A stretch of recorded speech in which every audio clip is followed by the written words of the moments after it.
This is Ryan Niemiller, the cripple thread of comedy, and you are listening to the Matt Balaker Podcast.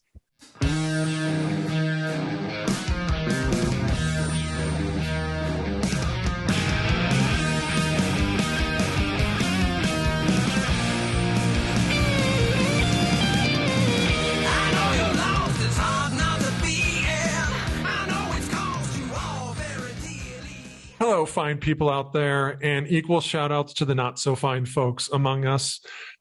We all have different love languages. We have various ways of showing our affection for others. And for me, it's badass guests on this podcast. And today is your Valentine's Day treat, folks, because this gentleman is the most famous Indiana State alum, including Larry Bird. He got the bronze medal on America's Got Talent. He's an expecting father.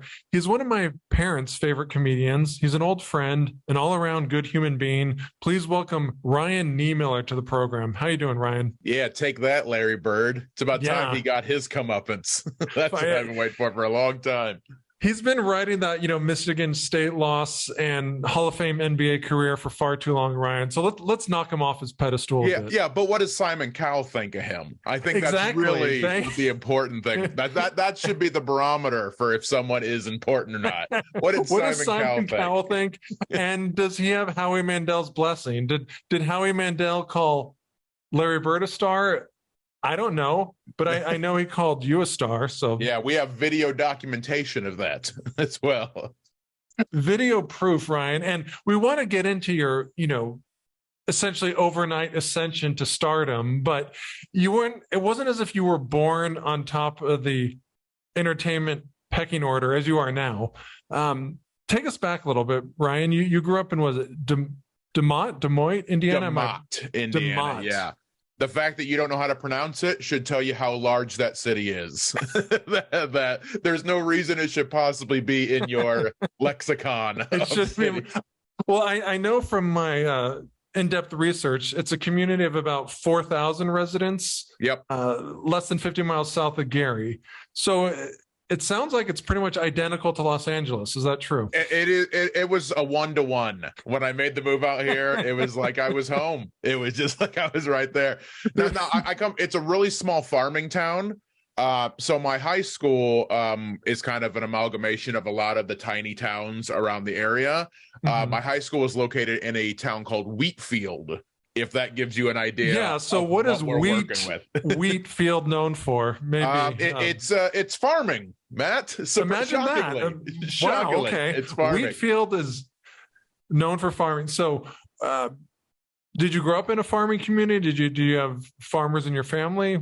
Nah, I think I have one uncle who might have owned a farm, but like for us, no. So I'm an old trailer park kid. So we lived in this little town. A lot of people who live kind of in this part of Indiana work in Chicago. And when we moved up there, my dad was working up in the steel mills, up in kind of like Chicago, Gary area. And it was just cheaper to live a little bit further out. So, I mean, it's the same thing where I live now. I'm in like Murrieta, Temecula. A lot of people here work in LA and San Diego. It's just a little cheaper, relatively speaking, to live here. I think relative is important because for people, Murrieta, Temecula, not cheap, in the whole grand scheme of things, but compared to Bel Air or the Palisades, it's exactly maybe a bargain.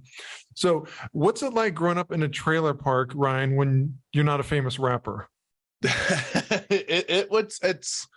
It's one of those things that, like, looking back at it, I kind of realized a little bit of like, oh shit, this was poverty, when you're living in it, because we were poor, but not necessarily we're not having dinner tonight kind of poor, but we didn't have a lot of of the comforts of existence.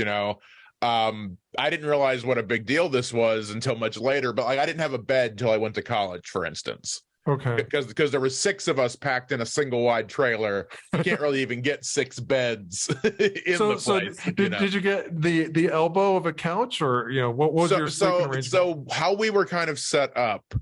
So my dad, because he always worked such weird hours with the steel mill, he kind of was in the back bedroom, like the master bedroom. My mom, just because it was a pain in the ass to kind of stay on the same schedules, she slept up on the couch in the living room.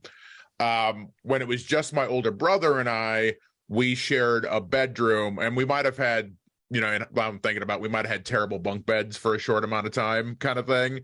But then when my younger brother was born, then my sister was born quickly after that. So for, I'd say probably until, I don't know, first 10, 11 years, I was sharing a room with my younger brother and sister who had the bunk bed. I was on the floor in that room. My older brother then slept. He had his quote unquote own room, which was actually the dining room on the floor, which led to the living room and the kitchen. So we were, as the old saying goes, we were kind of packed elbows to assholes in there. It was it was a little bit of tight fit. You get very familiar with people. Well, you're one of the few cases, Ryan, where when you go to college, and even if you're cramped, 3 to a dorm, you're like, oh, I was so like, spacious. Hell yeah, this is awesome. I got 35 of my own square feet here. Exactly. So, yeah, my aunt and uncle ran a small hotel in Indiana. I think it was Sturgis, to be exact. And I remember visiting there, and their neighbors were farmers. And I never felt more like a pussy in my life when I saw like what like real hardworking people do. And they weren't even trying to show off. It was like, yeah, we wake up at 4:30 in the morning and we milk cows, and like, I guess when you're living there, kind of elbows to assholes, as you put, what sort of, I guess, toughness points, or I mean, how did that help prepare you for eventually leaving and embarking on an entertainment career? From the context of actually like putting in hard manual labor, I was never that dude either. Even when I was living there, like even my friends that like occasionally I had a buddy who would be late to school, and he got like excused absence for it because like, oh, the cows got out today, so I had to gather the cows first before I could come to school. They were doing like real work. I was never that guy. Even when I was a kid, like initially I thought the entertainment route I would take is pro wrestling. That was my kind of like first real passion for entertainment. But like even as like, I was a sensitive kid who wanted to, do the arts and stuff like that. And I'm in a town that you don't really, that's not like a prevalent thing. There aren't a lot of brooding, angst-ridden artist types. They're very few and far between. But like where I do feel like it did toughen me off, especially just growing up where money was treated as such a scarce commodity that like you're always trying to get, but you can't get. It did make me, even to this day, when the pandemic hit, for instance, that was the hottest time of my career, like that 6 months or so right before that, where I was finally making money. When all that went away, for anyone that's an entertainer, we were basically screwed for a while. My brain kind of went, yeah, but I've lived with less. Like I'm one of those guys that like, I know, I don't want this to happen, but if I lose, I don't get to do comedy anymore. My wife loses her job. We have no money coming in. We'll figure it out. I have that kind of strength. I'm not worried about ever drowning with that. No. It might suck, but I'll figure it out because I've done it. That's been my life up to this point. I mean, it builds resiliency. I mean, if you're always so focused on like the texture of your caviar and you don't get the beluga one day, your life can be ruined. But if you have the attitude like, the hell with it, I can bounce back. It's kind of liberating in a sense. And it's one of those things, like you mentioned, before, I'm going to be a father here in about a month or so. I don't want my kid to arbitrarily have to grow up through poverty and suffering, just to build character. I don't think that's the only way you can build strength by any means. But I do know if anything happens, we got this. We're going to be all right. You got that Midwestern sensibility. Well, on one hand, you grew up, call it working class or lower, but you did go to college. It sounds like you had two parents. So what was that like? Your transition, from living in a small, well, essentially a trailer home to being a college student. Like, what sort of culture shock was that? Well, at first it was like so liberating because, my parents were together, but it was very volatile. Okay. My dad was a pretty hardcore alcoholic. That was his thing. I say his thing like it was his hobby. Yeah. I'm into video games. He likes that, skimboarding and crochet. Yeah, so my dad was a very verbally abusive drunk. He's never physical, but my mom took the brunt of all that. So it was never a fun, being at home was never a pleasant experience because of just that kind of volatility. It wasn't like you were camping indoors. Right, exactly.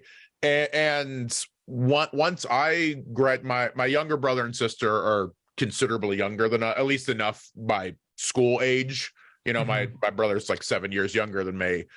As soon as I graduated high school, that's when my mom left with them because this is one of those things in hindsight, like my mom was doing the best she could. I'm not mad about this, but at the time she was like, oh, I didn't want to ruin high school for you by leaving.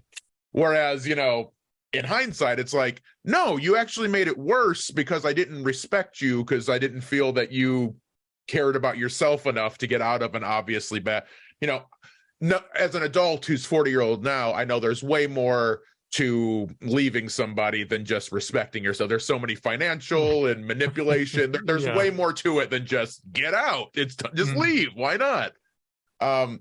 But for me, like leaving that and going to college, it was the first time I felt like I could breathe a little bit, where I didn't have to worry about any of that other shit for a while. I could just kind of figure out who I was, which was, obviously that never leaves. Like, the stuff with your family is always in the back of your head. You don't just clear the slate and you're good.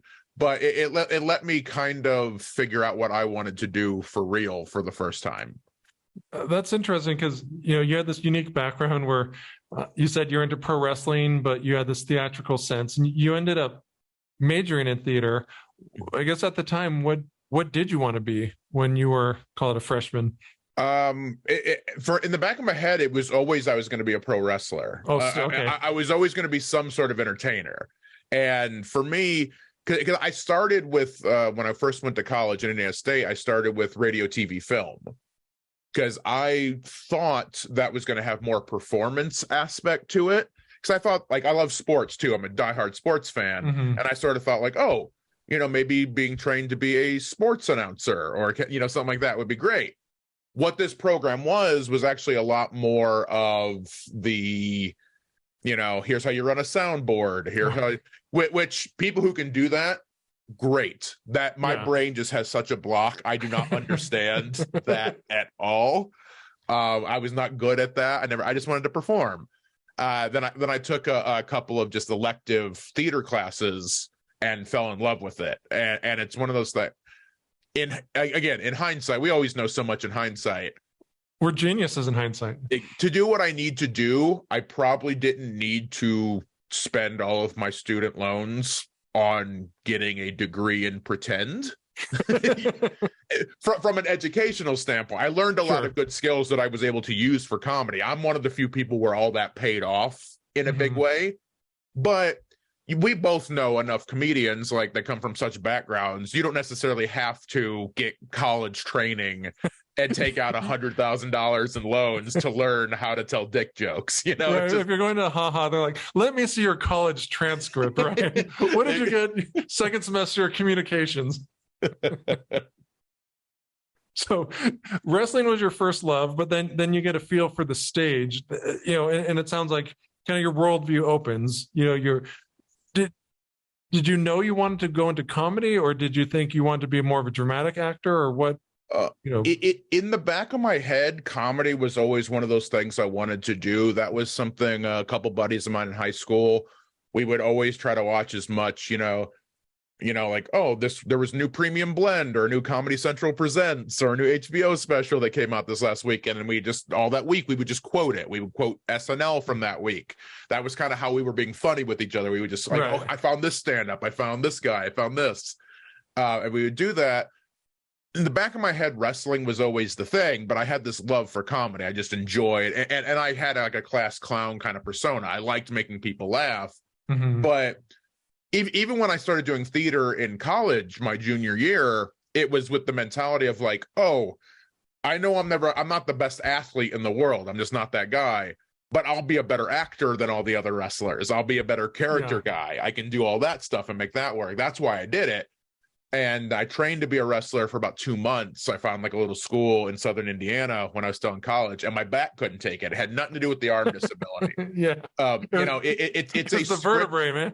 Oh yeah, it was rough. It's a scripted kind of thing, but it's brutal on the body. Like, I mean, you mentioned earlier, and it's a really good point. We're all geniuses in hindsight. I went to a few wrestling matches in San Diego as a kid, and it was, I didn't have the same bug, but that was amazing. And then now when I'm older and I see these people dying, I was like, oh yeah, no shit. When they're going town to town, it doesn't seem, it's one of the few professions that's probably more unhealthy than stand-up comedy. Would you agree? Yeah. And it's very similar to stand-up comedy. That's why, like, I've been fortunate enough through comedy to get to be friends with a lot of people in the professional wrestling world. Mm-hmm. And comics disproportionately love wrestling, and wrestlers disproportionately love comedy more than the average human being. It's a little bit like the NBA and rappers. Like each one wants to be that's. So who are some of the wrestlers that you were most geeked on when you got to meet them in person, or have like a Instagram conversation with? So the biggest one, and it ties into the AGT thing, was Chris Jericho. Nice. Yeah. So he was always my favorite. I've told the story to him as well. So what kind of gave me the final push that I knew I wanted to be an entertainer was he had a pretty famous debut. It's one of the most famous WWF/E debuts of all time, back in 1999, where they did this big, like, for months, had this countdown clock to the new millennium thing. It was, it was the Y2K time situation. And that countdown clock happened to be ending at like the one show. I usually got to go to one show a year. It was kind of like a birthday present. We just didn't have a ton of money, but we would get like, oh, okay, you get to go to one show. Mm-hmm. And it was up in Chicago. And it happened to be the night where that countdown clock ended and he made his debut. And the energy of that, it's like 20,000 people in the arena, and just like that reaction and that feel of all that, even if you don't like, I compare wrestling the same way a lot of people talk about like soccer or hockey. Mm-hmm. If you don't like watching it on TV, sure. In person, it's a much different energy when you actually get to feel what's going on in there. And just that feel, even now I kind of get goosebumps just remembering what that feeling was. And in my head, I was like, yeah, that's what I want to do. I thought it was going to be actually literally what he was doing. It later turned into stand-up. And, for the finals of AGT, for anyone who's not familiar, they always do like a celebrity duet kind of thing. For the singers, it's easy. You just, here's another singer. You guys sing a song together. Great. Comedians, it's a little different. That you can't really, Let's do a joke duet. Yeah, it just doesn't work. But I had kind of done a lot of my marketing and branding for myself during the show. The Cripple Threat was going to be my wrestling name. I came up with Club Nub. That was the name of my fan base. It was Pro Wrestling 101. It was that type of thing. So they knew, and they kind of asked me like, hey, if you could have any wrestler come do something with you, who would it be? And Jericho was at the top of my list. Luckily, he watched my stuff. He liked it enough. He came in. We basically improvised the whole thing. Like, he just like knew that we would work together well. And, that was great. And to this day, we're still friends. Like, I had Thanksgiving at his house. We still text all the time. Wow. It's become like a really, 40-year-old me is like, I have this really interesting, cool friend who does a lot of stuff and he's great. 16-year-old me is losing his shit. Oh, yeah. all the time. And it's like being a dad has nothing, it doesn't compare to texting Chris Jericho. And I'm going to, the first thing when my son is able to actually have a conscious thought, I am going to show him when I got to hang out with Chris Jericho on television. Oh, he'll be so proud of you, Ryan. So, I interviewed Nick Hoff a while back, and he did his first stand-up gig. I think it was at Indiana University, but it was through a college thing. I understand you had kind of a similar foray into stand-up, or what was your first time telling jokes? So I never did straight up stand up until I moved to California. Okay. In college, I did theater and I did improv. We had an improv troupe called Condiments Upon Request that I was a member of for about 3 years or so. Great name. Yeah. So that was my first sort of like being funny intentionally in front of a crowd. And again, we're going to go back to that hindsight thing. This sounds really stupid looking back at it.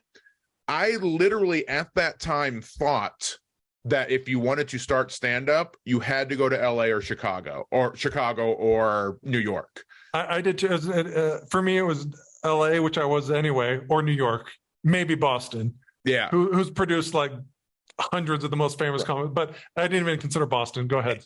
And I knew stand-up existed elsewhere. Like, you know, we had comedy clubs in Indiana. It's not like, sure. But I thought you sort of had to go train in the two places, you know, to go you get your certificate of comedic performance or something basically like and it's dumb, but you don't know until you know. That's like a lot of what stand-up is, until someone actually sits you down and goes, no, do this, don't do this. You're like, oh, okay, that makes sense. So I didn't actually do stand-up until I moved to LA. So I moved in 2006. Right after I graduated from college. It took me 6 years to get through college because I changed my major and all that kind of stuff. And I was lazy, but that's a different conversation. But when I moved out here, so I had a buddy who I had been roommates with in my first couple years in college who was an engineer, and he worked for LA County. And he basically just had a free room. And he said, hey, I know you always talked about starting stand-up. You got to work. You got to, like, you know, get a job. You can't just sit around and do nothing. But if you want to do this, I won't charge you rent. Like, we'll just come hang out and we'll have a good time. But you know, you can't just sit around and do nothing. But hey, I'll take. He was basically my sugar daddy for a little bit. Yeah, you're a lot more Hollywood savvy than I think you give yourself credit for. But please continue, Ryan. So when I moved out, and again, I didn't know where to start. I obviously knew comedy clubs existed. There's thousands of comedy clubs and rooms out here. Sure. But I remember just going online and searching because I didn't know where else to go. I was like a stand-up comedy class.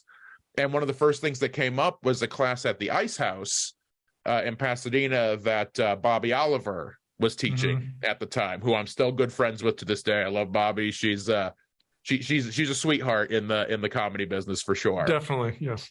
And I went and took her class. And again, it's one of those things that looking back, probably, you know, most comedy classes, you're not necessarily learning comedy per se. You can kind of figure that out. But it was a good initial foot in the door with networking, because doing her class, you know, I went to go do this open mic. I think the first open mic I did was in San Dimas at some coffee shop that I can't remember the name of. I remember the day, it was October 2nd, 2006, but I didn't know I was performing that night. I had never even been to an open mic, and Bobby was going to be at it. So I was like, okay, I'm going to go to this open mic just to see how it works. Unbeknownst to me, she put my name just down on the list, and I got called up, and it was one of those like, oh shit, I guess I'm going to go do this. I'm going to do this. Did my 5 minutes that we had been working in class and all that. It went as well as your first 5 minutes can go. Nobody crushes, right, you know, when you first start. But like, I know, and when people say they do, I know, I just have a very like maybe mentally, it's like, okay, you checked off a box. It was a wish list item you've been thinking about. But yeah, no one ever crushes. Yeah. A lot of people think because they didn't bomb, they crushed. Right, basically. Very good point. I always tell people, if they're ever thinking about getting into stand-up, that first year is not about getting funny or getting seen on getting an agent or whatever ridiculous things people think happens. It's more performing and wanting to do it again. That's the first year. It's not quitting.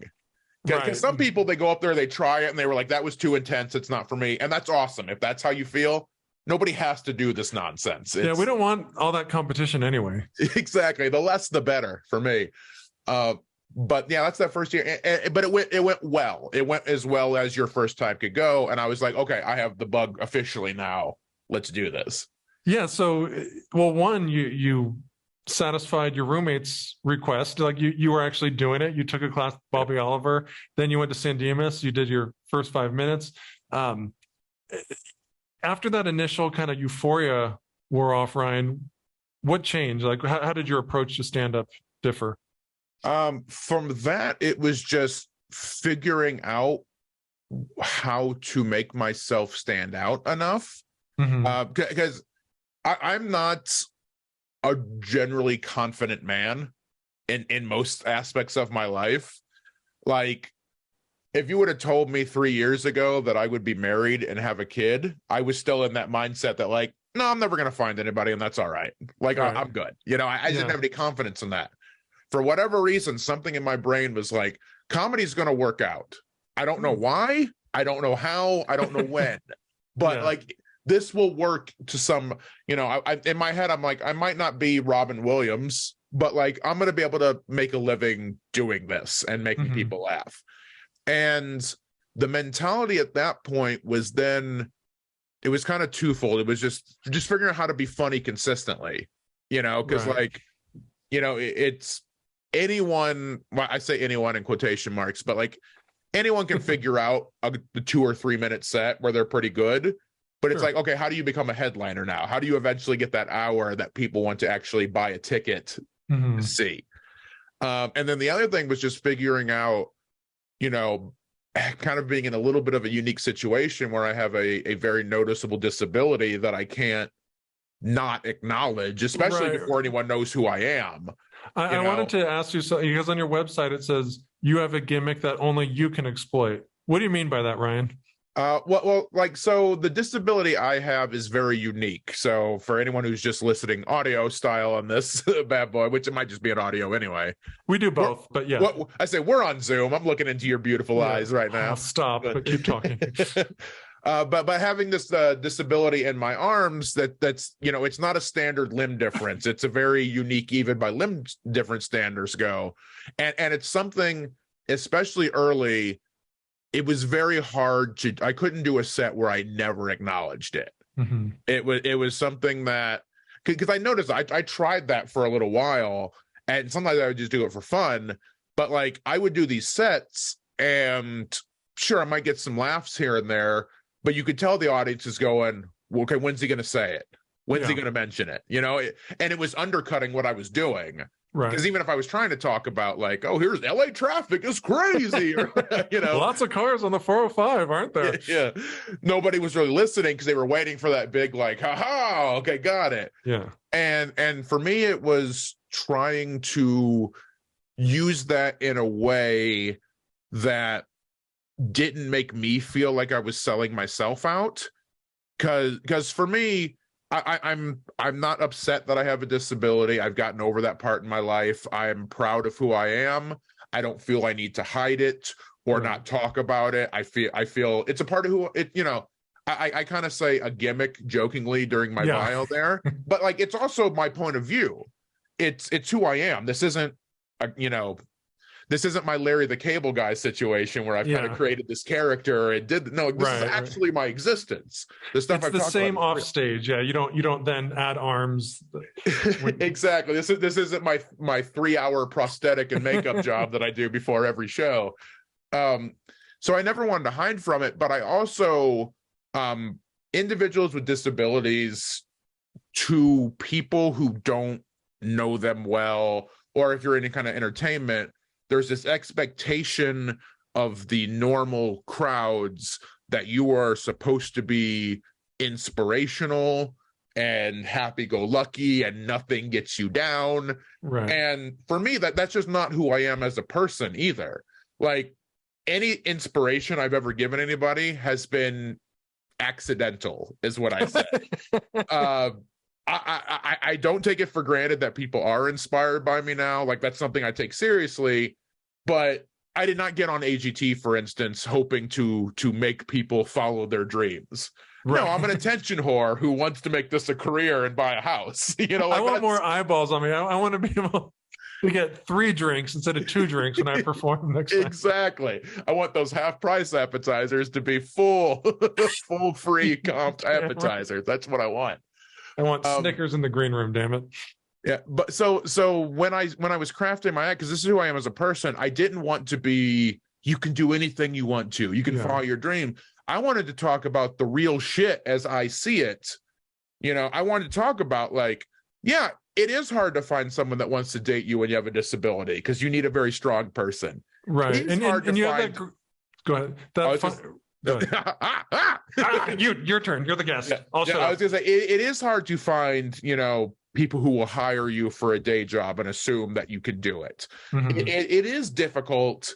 I can't go out to the grocery store without people staring at me or offering me help or kids saying something. That's all real shit that most people who aren't in the disability world don't necessarily want to hear all the time. That they want to hear, like, oh, you overcame, you had this, and then, like, look at you, you got it. You're living your dreams.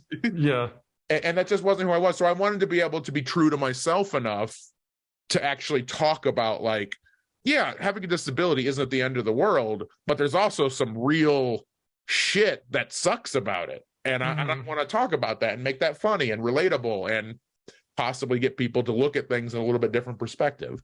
Well, I mean, I had you on a show I ran several times, and sometimes other bookers would ask for recommendations, and I would always recommend you if it fit. And I'd say, like, yeah, he has a disability, but he could do an audio CD, or at the time CDs were popular, and his jokes kill. Like, you could omit that, almost like Ralphie May. You could be great without it. But I think when you talk about it, at least personally, that helped me, because I have cerebral palsy, and I've been more recently, like the last few years, I'll make jokes about it, but it's very mild, and it's like, as a kid, that's all I thought about, presumably. And then I think, well, maybe people don't notice because they never talk about it. I was like, no, they kind of do. And now when I talk about it, it actually gives me something that I think is a unique angle. But then I also come in conflict. Well, it's not so noticeable that, like, I have the option of kind of not doing, like, I guess when you work with comics who have disabilities or look different, or, and they don't want to rely on it. I think that's kind of what I never wanted people to think of me as, like, the cerebral palsy comic. I wanted them to think of me as the comic they've never heard of. That's right. A much better angle. What advice do you give these people, Ryan? What I would say, as cliche as it is, just be true to yourself. Mm-hmm. Because I do know some comedians who have some form of disability who just don't talk about it, and that's fine for them. I have a good buddy. I think he's out in New York now, but I know him from Indiana. He was out of Fort Wayne. His name's Adam Gilbert, and he's a little person, and he never mentions it once, and he still crushes. Mm-hmm. That's the path he chose. He didn't want to talk about it. He didn't want to feel, like you said, like he was relying on it or being, put in this little box or whatever. And it's great, and it works, and super. The other thing I would say, though, is, like, you got to be true to yourself. Like, for me, I am very confident that if I never mentioned my arms on stage again for the rest of my career, I would still be very good. Mm-hmm. I would still be a very strong comedian who did really well. But for me, this is part of the story I want to tell. This is, like, my point of view. I don't want to have to, because some people think I'm cheating or I'm, relying on something. It's still important to me, like we just talked about a little bit ago. This isn't a costume I put on. Right. It's my actual life. Like, mm-hmm. I always tell people, hey, if you don't want me to talk about my disability, tell motherfuckers to stop staring at me in public. Tell your kids to stop fucking saying rude shit to me. As soon as you do that, hire me for jobs like that in the past, mm-hmm. All that. As soon as people stop making my disability a thing in my real life, I wouldn't talk about it. But like, we're not there as a society. For me, disabilities are still very underrepresented, especially in entertainment. Mm-hmm. In entertainment, there are very few disability roles, and most of those roles are filled by people who don't actually have the disabilities. And as soon as it's not a thing, because that's a dream. I'm working on developing TV shows and stuff like that, and I want it to be a thing where, and this is how I always treated comedy too. I never considered myself, even when I was talking about my disability, I wasn't a disabled comic. I was a comic who happens to have a disability. And it's my worldview. I'm going to talk about my life the same way that a black person's probably going to talk about being black, because that shapes their worldview. A woman's going to talk about being a woman. A trans comic's going to talk about being trans. That's just how our view is. And I'm going to talk about what I want to, and the audience's job is to either laugh or not. You don't have to think what I do is funny. You don't have to think that you don't want to hear this stuff, and that's perfectly fine. I'm still going to talk about what I want to, because a lot of people do want to hear that. Right. They want to hear it. And also, I think this is a tip for anyone looking to get into stand-up, is like, talk about yourself, because it's not going to be derivative. I mean, if you're telling your story, it's not as if someone's going to claim you're ripping off Chris Rock or something. It's like, right. Yeah. And for me, it was always, again, it comes back to considering myself slightly lazy. It was so much easier to write about shit that was just happening to me than sitting down for 2 hours every day with a notebook and pencil going, okay, what's funny about cats? Or what's going on with traffic? Like for me, that I never felt connected to that. That wasn't good. But I can talk about, hey, this little kid said this shitty thing to me, and here's how it was funny, and like that. It made writing so much easier for me personally, because it's like, oh, all I have to do is keep my eyes and ears open, and the material will come. I just gotta pay attention, as opposed. And some people can sit down with the notebook, and that works for them, and it's great, and they're brilliant.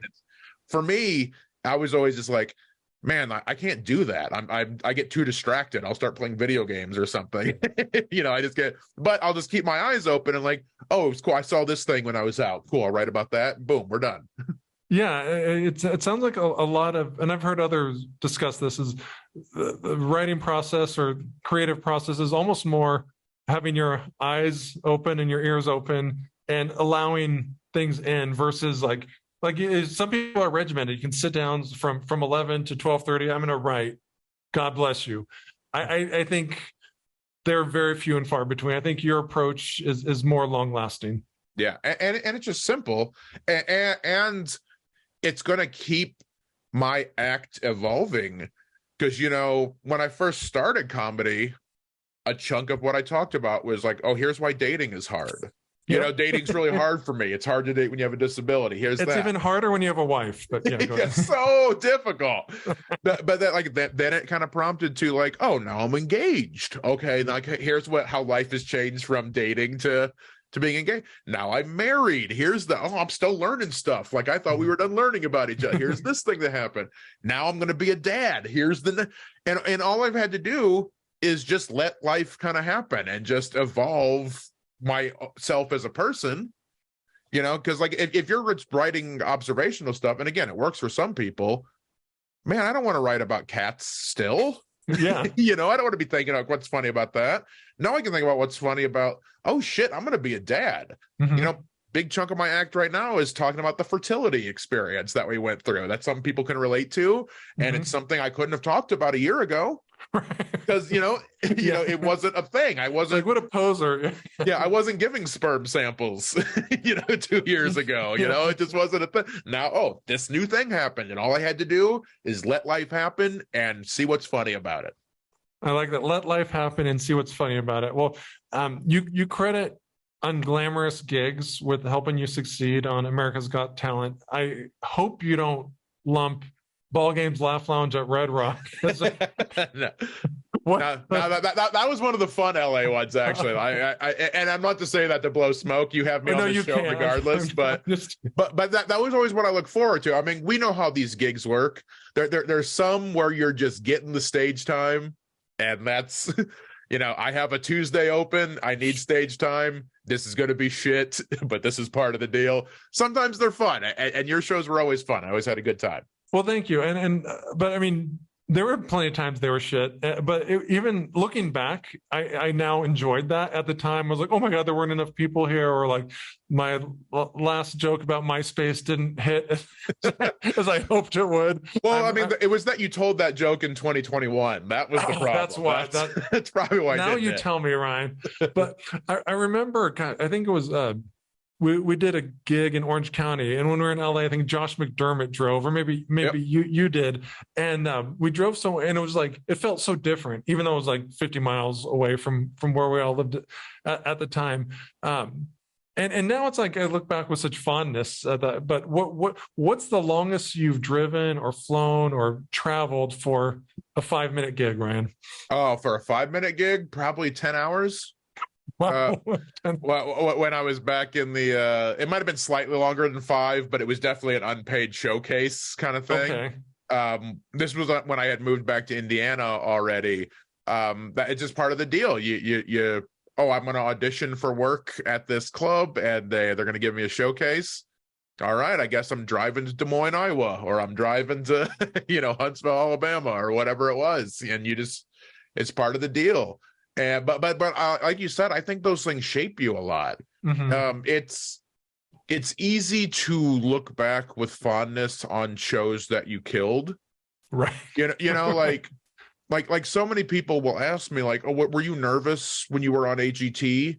And nervous about just the magnitude of it a little bit, sure. Right. Like it's a big opportunity and it's a big credit. If you do well, it makes your career for a long time. You're like, I'm someone who gets to headline clubs across the country now because I did well on this show. Mm-hmm. There's a little magnitude to that. But as far as the actual performance, no, that was my reward. Yeah. Like you've been working on that for a decade or longer, 100%. Because you're in a room that has at least 3,000-4,000 people who are excited. Nobody wants you to bomb when you're there. Very good point. They're pumped for you. So they're already hot right off the bat. And nobody wants you to fail. And you have millions of people that want to see good acts. Like that, as far as the show went, like the actual performance is one of the easiest sets I've ever done in my life, that audition.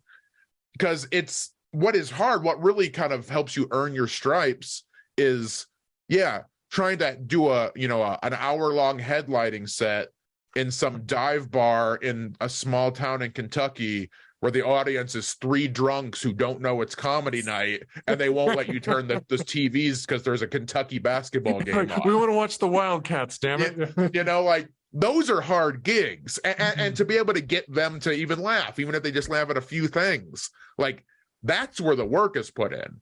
The amount of time, I told these stories on AGT too, but it's 100% true.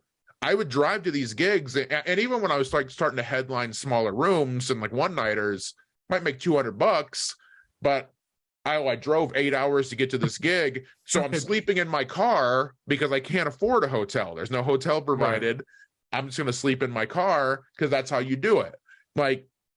All of that makes what I'm doing now. Again, there's different works as you make it to the next level. There's new challenges and new things you got to worry about, but I don't got to sleep in my car. No, I don't got to do that anymore. Like that's where you put in the work. That's where you're really powered through. And I think that made me so ready and appreciative that now that, things are going well, hey, I know what it used to be. And I know what it still could be. When the pandemic hit, all my work went away and I was at the hottest moment of my career. Right. None of this is guaranteed to you. Over the years of working the road, I've opened for so many guys who were, I was huge in the 80s. I was on Carson 8 times, and now I'm working the same Elks Lodge that you are or whatever. And so none of this is guaranteed to you. None of it is. So just it makes me appreciate. And again, it's that survivability we talked about earlier.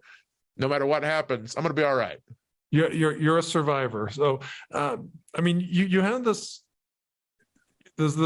base of material. You were good before you went on AGT. I think if it would have happened 10 years before, and I mean this to any comedian, you had the chops to where you could really capitalize off of it. What are some of the, I guess, biggest learning lessons, good or bad, that you gleaned from your time on America's Got Talent? Probably one of the biggest things I learned is that you have to learn how to handle pressure. I did have a ton of, like I had been, when I got on AGT, I was in like, almost 13 years in, which is, by no means the longest anyone's ever done comedy before, but that's a good sample size. Right. Like it's no longer a hobby. Exactly. If you make it that long, you're probably okay. You're probably pretty good at this. We all know some exceptions, but generally speaking, you're probably all right. Before that, and I always took it seriously, but nobody was ever coming to see me on purpose. Even if I was, I headlined a lot. I would headline either C clubs or one-nighters, but they were always promoted as, it's comedy nights. It's the venue that's the star, sort of. Yeah. Yes. And dealing with the pressure now, like even now, I'm a little more used to it, but now when you get to headline an improv or something like that, you are responsible for selling those tickets. Right. If people don't come, it's because you didn't sell the tickets. When you're featuring, that's featuring outside of the money not having increased in about 30 years. Yeah, talking about not keeping up with inflation, but go. Yeah. Ridiculous. But as far as like actual comedy, I think that's the easiest gig in the world. Because if you're hosting, you have work to do. You got to do announcements. You got to do, you got to get names right. You got to do intros. You got to do all that. You go into a cold audience. It's the opposite of America's Got Talent. Yep. And if you're a feature, I got to do 20 to 25 minutes. If I do great, it's only going to be beneficial. I'm only getting, new fans. If I bomb, nobody was here to see me anyway. Right. They were here to see, Gabriel Iglesias or whoever is that. They don't give a shit that I was here anyway. Right. So who cares? It's the best gig in the world. Not when you're headlining. If you bomb or nobody shows up, that's on you. And they might not book you again. And then you start worrying about like, okay, how am I going to make my money then? What do we got to do? How do I fix this? How do I do all that? Dealing with that pressure, I think, has been probably the worst part of it.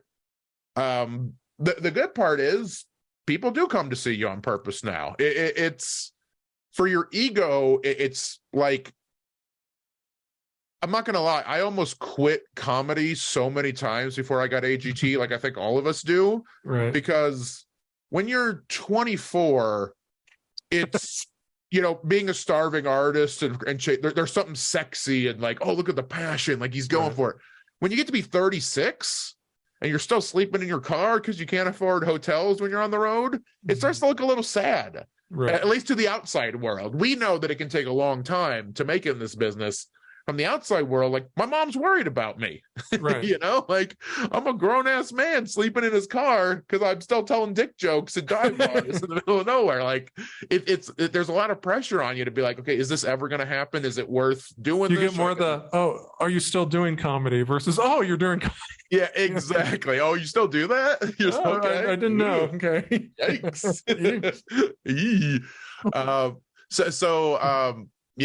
Just appreciating that there are people who, I'm obviously, I would never say I'm the most popular comic in the world or anything like that. Like I know my place and I know I'm top doing well. Top 4, but at least top 4. I'm just a tier below. I'm a 1A to the ones. But legitimately, I am somebody's favorite comedian. Mm-hmm. And that's like a cool thing that like enough people have kind of seen me and resonated with what I did that maybe I don't have millions upon millions. I'm not selling out football stadiums like Kevin Hart or anything like that, but I'm some people's favorite comedian, and that's cool as hell. That is cool as hell. And that brings up my next question. Like, do you ever kind of do a self-inventory, like think about now versus when you're in Indiana? And if so, what's the process?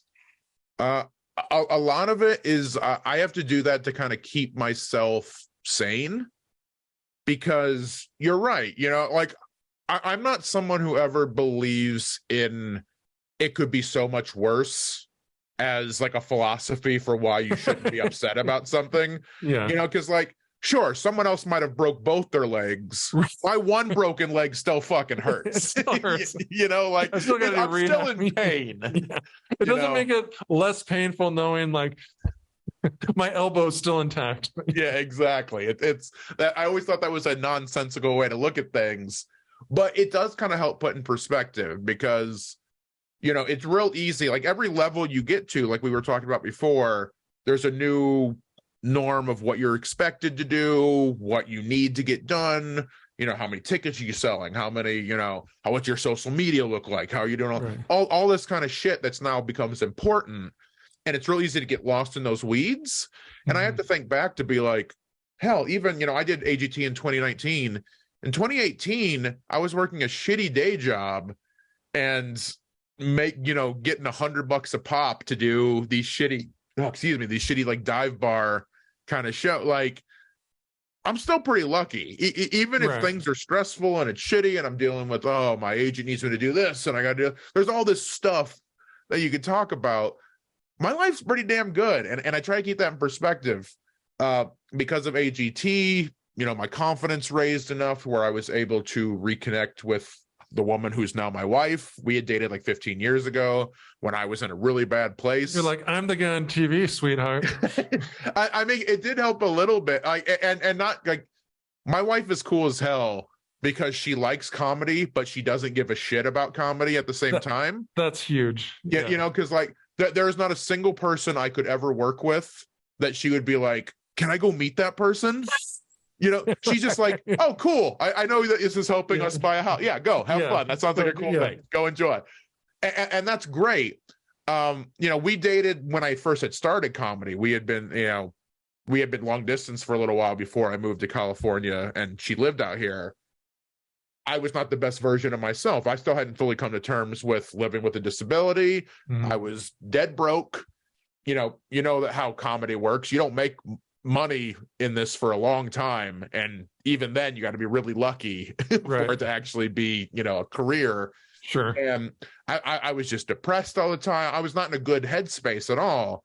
And for me, that kind of journey to get to show her when I got on AGT, I invited her to come to the taping, and she basically got to see the end result of my journey of becoming like, I was at times legitimately suicidal and so depressed and like life was rough, and getting to see like all this work and all this personal journey I put in to see the greatest moment of my life. Now I'm married. Now something I never thought was going to happen. I never thought I was going to be a father. My son's going to be born here in about a month. Like, that's wild to me. And just remembering, sure, there's always shit you can complain about our job. That's part of the deal, like, no, but like I have one of the coolest jobs in the world. It's still work. There's still shit you can complain about, but just taking the stock of where I was even 5 years ago to now, like I'm not a religious guy, but I'm really blessed with just kind of, and again, it's keep your eyes and ears open and just kind of keep pushing through and take advantage of the opportunities when they come, and who knows. Yeah, well said. Take advantage of the opportunities. Well, I mean, there's been so much you've done in the past. Obviously you have a lot ahead of you, Ryan, but career-wise, what are you most optimistic about? Or even beyond, I just don't want you to say dad, because that's the easy answer. You're gonna be life-wise. Sure. What are you most optimistic about? Yeah. I mean, because that is the easy answer. Yeah, and it's true, but it's been hard to explain to some people, but this is like how I honestly feel. It's like I love comedy, but I don't need comedy the same way a lot of people do. Mm-hmm. That like, if it works best for my wife and I, that I'm a stay-at-home dad, fuck off comedy. I'll see you down the road. like that's, I'm more than happy to do that. I don't think that's what's going to happen, but that's how excited I am about this. Career-wise, I think the next big thing I would love to do is, get a TV show or something like that. Because I think disability stories are still something that's a little underrepresented on television, at least in like realistic ways. We're getting to have more characters, but they're either, golly, I can't believe, or they're used as like stereotype punchlines for various things.